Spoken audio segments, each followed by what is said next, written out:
Shit crazy. I get paid to speak my mind.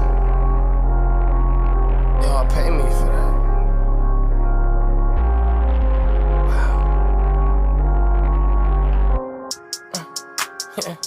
Yeah. It's like my mind is like an amusement park or something.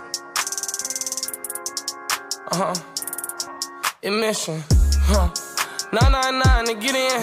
I'm for the outsiders, the introverts, the motherfuckers that don't fit in. The drug abusers, codeine users that been hurt by women. I'm a drug abusing, codeine using, modern day John Lennon. How many perkins I pop? That really ain't nobody business.